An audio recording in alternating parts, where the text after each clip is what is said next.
Chapter 10. Then Bildad the Shuhite answered and said, Dominion and fear are with him, he makes peace in his high places. Is there any number of his armies? And upon whom does not his light arise? How then can man be justified with God? Or how can he be clean that is born of a woman? Behold, even to the moon, and it shines not, yea, the stars are not pure in his sight. How much less man that is a worm, and the Son of Man which is a worm? But Job answered and said, How have you helped him that is without power, saved the arm that has no strength? How have you counseled him that has no wisdom? And how have you plentifully declared the thing as it is? To whom have you uttered words, and whose spirit came from you? Dead things are formed from under the waters, and the inhabitants thereof, hell is naked before him, and destruction has no covering. He stretches out the north over the empty place, and hangs the earth upon nothing. He binds up the waters in his thick clouds, and the cloud is not rent under them. He holds back the face of his throne, and spreads his cloud upon it. He has encompassed the waters with bounds until the day and night come to an end. The pillars of heaven tremble and are astonished at his reproof. He divides the sea with his power, and by his understanding he smites through the proud. By his spirit he has garnished the heavens, his hand has formed the crooked serpent. Behold, these are parts of his ways, but how little a portion is heard of him. But the thunder of his power, who can understand? Moreover, Job continued his parable and said, As God liveth, who has taken away my judgment, and the Almighty who has vexed my soul, all the while my breath is in me, and the Spirit of God is in my nostrils, my lips shall not speak wickedness, nor my tongue utter deceit. God forbid that I should justify you. Until I die, I will not remove my integrity from me. My righteousness I hold fast, and will not let it go. My heart shall not reproach me so long as I live. Let my enemy be as the wicked, and he that rises up against me as the unrighteous. For what is the hope of the hypocrite, though he has gained, when God takes away his soul? Will God hear his cry when trouble comes upon him? Will he delight himself in the Almighty? Will he always call upon God? I will teach you by the hand of God, that which is with the Almighty will I not conceal. Behold, all you yourselves have seen it. Why then are you thus altogether vain?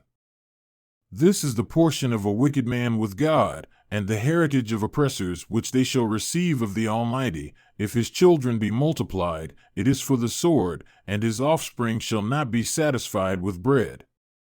Those that remain of him shall be buried in death, and his widows shall not weep. Though he heap up silver as the dust and prepare raiment as the clay, he may prepare it, but the just shall put it on, and the innocent shall divide the silver. He builds his house as a moth, and as a booth that the keeper makes. The rich man shall lie down, but he shall not be gathered. He opens his eyes, and he is not. Terrors take hold on him as waters, a tempest steals him away in the night. The east wind carries him away, and he departs, and as a storm hurls him out of his place. For God shall cast upon him and not spare, he would gladly flee out of his hand. Men shall clap their hands at him and shall hiss him out of his place. Surely there is a vein for the silver, and a place for gold where they refine it. Iron is taken out of the earth, and brass is molten out of the stone. He sets an end to darkness and searches out all perfection, the stones of darkness and the shadow of death. The flood breaks out from the inhabitant, even the waters forgotten of the foot, they are dried up, they have gone away from men. As for the earth, out of it comes bread, and underneath it is turned up as by fire. The stones of it are the place of sapphires, and it has dust of gold. There is a path which no fowl knows, and which the vulture's eye has not seen. The lion's whelps have not trodden it, nor the fierce lion passed by it. He puts forth his hand upon the rock, he overturns the mountains by the roots. He cuts out rivers among the rocks, and his eye sees every precious thing. He binds the floods from overflowing, and the thing that is hidden brings he forth to light. But where shall wisdom be found? And where is the place of understanding? Man knows not the price thereof, neither is it found in the land of the living. The depth says, "It is not in me," and the sea says, "It is not with me."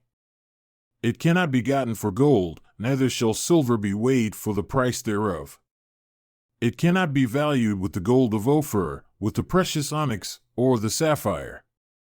The gold and the crystal cannot equal it, and the exchange of it shall not be for jewels of fine gold. No mention shall be made of coral or of pearls, for the price of wisdom is above rubies. The topaz of Ethiopia shall not equal it, neither shall it be valued with pure gold. Where then comes wisdom? And where is the place of understanding? Seeing it is hidden from the eyes of all living, and kept close from the fowls of the air. Destruction and death say, "We have heard the fame thereof with our ears."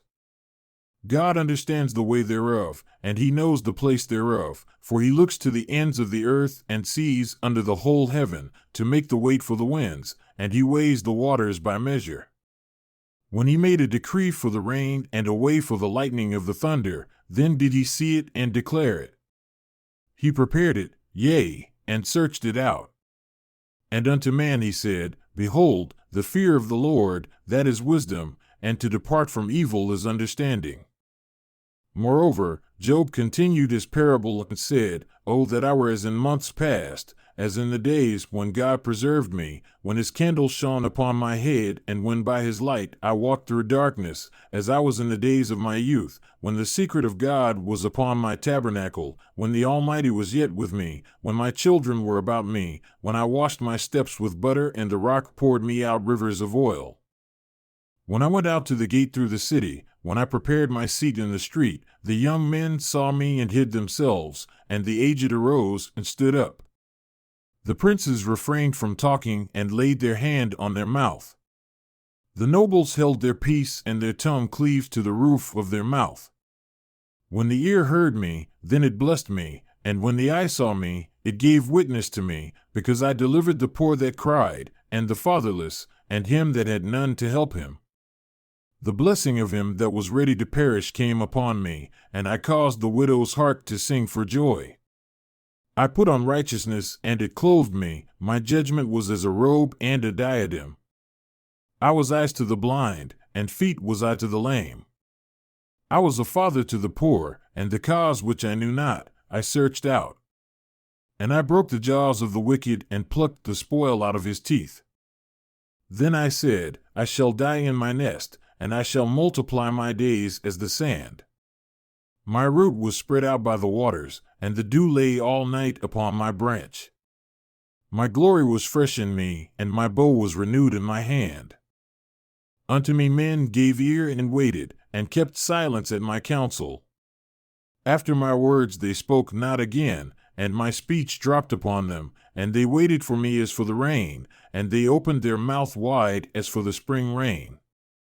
If I laughed on them, they believed it not, and the light of my countenance they cast not down. I chose out their way, and sat chief and dwelled as a king in the army, as one that comforts the mourners.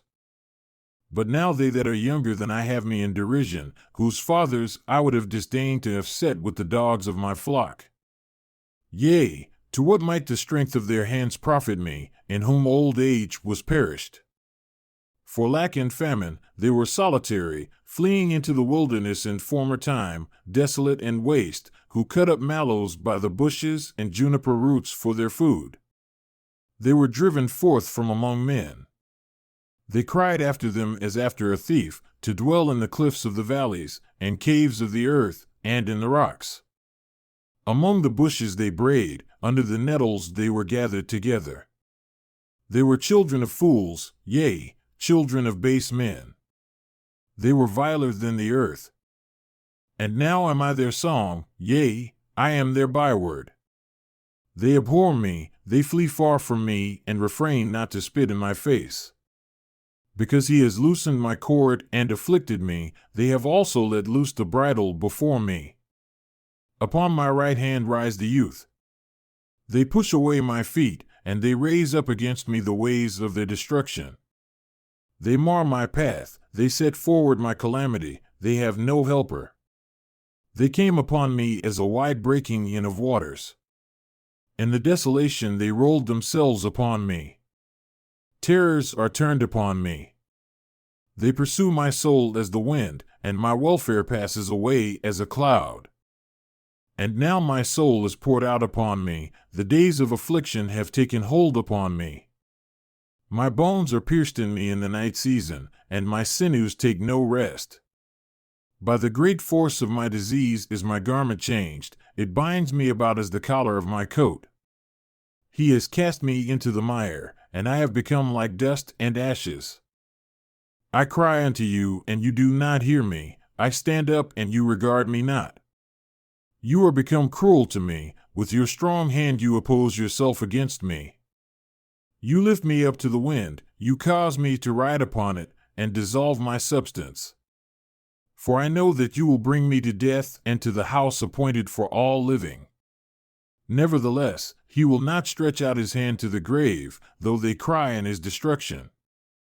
Did not I weep for him that was in trouble? Was not my soul grieved for the poor? When I looked for good, then evil came unto me, and when I waited for light, there came darkness. My inward parts boiled, and rested not. The days of affliction confronted me. I went mourning without the sun. I stood up and I cried in the congregation. I am a brother to dragons and a companion to owls. My skin is black upon me, and my bones are burned with heat. My harp also is turned to mourning, and my organ into the voice of them that weep. I made a covenant with my eyes. Why then should I think upon a virgin? For what portion of God is there from above? And what inheritance of the Almighty from on high? Is not destruction to the wicked, and a strange punishment to the workers of iniquity? Does not he see my ways and count all my steps? If I have walked with vanity, or if my foot has hastened to deceit, let me be weighed in an even balance, that God may know my integrity.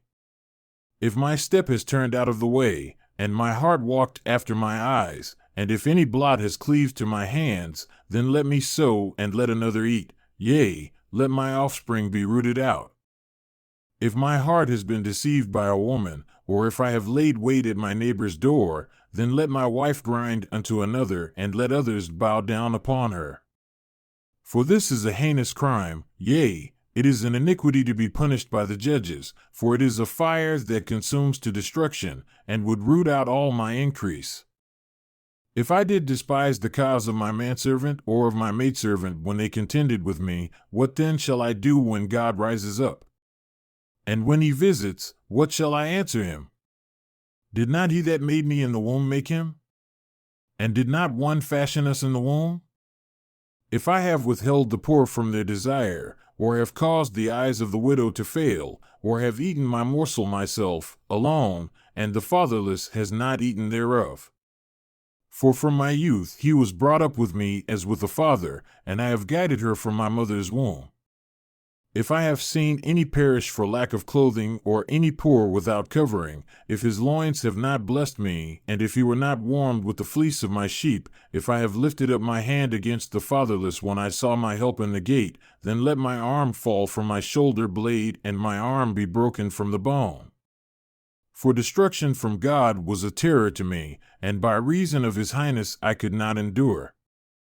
If I have made gold my hope, or have said to the fine gold, you are my confidence, if I rejoiced because my wealth was great and because my hand had gotten much, if I beheld the sun when it shone or the moon walking in brightness, and my heart has been secretly enticed or my mouth has kissed my hand, this also was an iniquity to be punished by the judge, for I should have denied the God that is above. If I rejoiced at the destruction of him that hated me, or lifted up myself when evil found him, neither have I suffered my mouth to sin by wishing a curse to his soul. If the men of my tabernacle said not, O that we had of his flesh, we cannot be satisfied. The stranger did not lodge in the street, but I opened my doors to the traveler. If I covered my transgressions as Adam, by hiding my iniquity in my bosom, did I fear a great multitude, or did the contempt of families terrify me, that I kept silence and went not out of the door? Oh, that one would hear me! Behold, my desire is that the Almighty would answer me, and that my adversary had written a book. Surely I would take it upon my shoulder and bind it as a crown to me. I would declare unto him the number of my steps. As a prince would I go near unto him. If my land cry against me, or that the furrows likewise thereof complain, if I have eaten the fruits thereof without money, or have caused the owners thereof to lose their life, let thistles grow instead of wheat, and cockle instead of barley. The words of Job are ended.